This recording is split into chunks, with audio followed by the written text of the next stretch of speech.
तुलसीदास जी की चौपाइयाँ, दोहे और उनका परिचय। हमारे तुलसीदास जी की जन्म कथा ही बड़ी अद्भुत है। चूँकि इनके जन्म के उपरांत ही इन्हें महापुरुष होने का संकेत हुआ। यूँ तो हमारे भारतवर्ष में समय समय पर धर्म विज्ञान एवं साहित्य के क्षेत्र में महान से महान विद्वानों और साहित्यकारों का जन्म हुआ है, परंतु हमारे तुलसीदास जी उन्हीं साहित्यकारों में से एक है जो कि अलौकिक प्रकाश की छटा को बिखेरते हुए समस्त संसार को शुभ प्रकाश और स्वच्छ दृष्टि प्रदान करते हुए राम का नाम लेकर इस धराधाम पर अवतरित हुए। आज तक हिंदी साहित्य जगत में उनका कोई जोड़ नहीं है। उन्होंने अपने साहित्य से पूरे भारत के लोगों को इतना प्रभावित किया है कि भव समुद्र सुखद नाव एक राम नाम से समस्त पाप रूपी बंधन से बेड़ा पार हो जाने की प्रेरणा दी। गंगा और मंदिर में समय की पाबंदी होती, समय से पट और द्वार खुलते हैं और बंद हो जाते हैं, लेकिन हमारे तुलसीदास जी की रचित महाकाव्य रामचरितमानस में ऐसा कुछ भी नहीं। 24 आवर्स 24 घंटे जब भी मन में इच्छा हो रामचरितमानस रूपी सरोवर में डुबकी लगाओ और पाप मुक्त हो जाओ। तुलसीदास जी का जीवन हिंदी साहित्य में सूरज के समान प्रकाशमान है। इनकी किरणों ने केवल हिंदू समाज ही नहीं बल्कि संपूर्ण विश्व को प्रकाशित किया है। संत गोस्वामी तुलसीदास जी का जन्म 1589 ईस्वी को राजापुर ग्राम चित्रकूट जिले उत्तर प्रदेश में हुआ था। इनकी माता का नाम हुलसी और इनके पिता का नाम आत्माराम दुबे था। बचपन में इनकी माता का देहांत हो गया था। जब वे जन्मे थे तो इनके मुख में दांत भी था और जन्म के उपरांत ही इन्होंने राम का नाम लिया था। इसलिए बचपन में लोग इन्हें राम बोला कहकर पुकारा करते थे। इनकी माता के देहांत के बाद चुनिया नाम की दासी ने ही इनका लालन पालन किया था। जब वे 5 या 7 साल के हुए तो चुनिया दासी भी चल बसी। तब से लोग इन्हें मनहूस मानने लगे थे। इनकी पत्नी का नाम रत्नावली था। वे अपनी पत्नी से बेहद प्रेम करते थे। लाज न आई आपको दौड़े आयो साथ, थिकते कैसे प्रेम को कहा के हूँ मैं नाथ। अस्ति चर्म में देह मम तमो ऐसी प्रीत, तैसे जो श्रियामय होत न तब भय।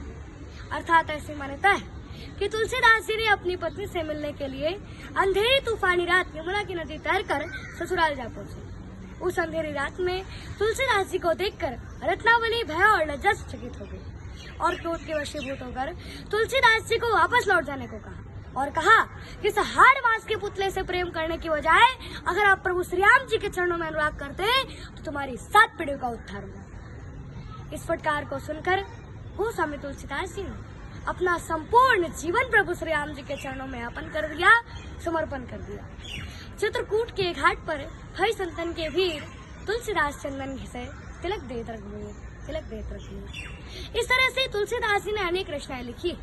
रामचरितमानस, रामलाल लहछू, बरवाए रामायण, पार्वती मंगल, जानकी मंगल, रामाज्ञा प्रश्न, कृष्णा गीतावली, गीतावली, दोहावली, कवितावली, मानस मुक्तावली, साहित्य रत्न, वैराग्य संदीपनी और बड़ा पत्र। इन 14 रचनाओं के अलावा 4 और रचनाएं भी काफी प्रसिद्ध हैं। हनुमान चालीसा, हनुमान अष्टक, हनुमान बहुक और तुलसी सत्साय भी शामिल है। जब तुलसीदास जी ने रामचरितमानस की रचना की थी तो सभी पंडितों ने ईर्ष्या और के रामचरितमानस का बहिष्कार किया था और दुष्ट पंडितों ने उन्हें अनेक प्रकार की कष्ट और यातनाएं भी दी थी और इतना ही नहीं, उन्हें प्रताड़ित भी किया गया था। सभी पंडितों ने उन्हें वृंदावन के मंदिरों में ले जाकर कृष्ण भक्ति करने को विवश करने लगे। कहा कहो छवि आपकी भले बने हो नाथ, तुलसी मस्तक तब नवे जब धनुष बांध ले हाथ। अर्थात उन्होंने रोते हुए कहा कि हे नाथ, आज जो मैं आपकी छवि को देख रहा हूँ वो बड़ी ही सुंदर और रमणीय है। आपकी सुंदरता का वर्णन नहीं किया जा सकता प्रभु, परंतु हे प्रभु, मेरा मस्तक आपके समक्ष तभी झुकेगा जब आपके हाथ में धनुष और बाण होगा, अर्थात जब आप श्रीराम के रूप में मेरे समक्ष खड़े होंगे। फिर क्या था, प्रभु ने उनकी पुकार सुन ली और तुलसीदास जी के समक्ष राम रूप में प्रकट हो गए और इस कौतूहल लीला को देखकर सभी पाखंडी पंडित के नेत्र शर्म के मारे झुके।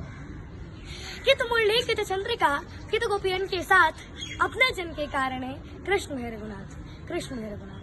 फिर रामचरितमानस को सभी साधु संतों और पंडितों के द्वारा मान्यता दी गई। इनकी रचनाओं की मुगल शासक अकबर और जहांगीर ने भी प्रशंसा की थी। रामचरितमानस का कथानक रामायण से ही लिया गया है। रामचरितमानस लोक ग्रंथ है और इसे उत्तर भारत में बड़े भक्ति भाव से पढ़ा जाता है।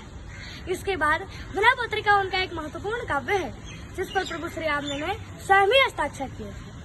पूरे 100 सर्वश्रेष्ठ लोकप्रिय काव्यों में रामचरितमानस का 46वां स्थान है। 1680 ईस्वी में इनकी मृत्यु हो गई थी। कुल आयु इनकी 126 साल रही। सिया राम मैं सब जग जानी, करो प्रणाम जोरी जुग पाणी। कलयुग केवल नाम धारा, सुमिर सुमिर जन उतर ही पारा। जन्म जन्म के अतनु कराही, अंत काल प्रभु आवत नाही। जो हरि कथा सुने नहीं काना, श्रवण अंग आई भवन समाना। जय जय श्री राम, हर हर महादेव।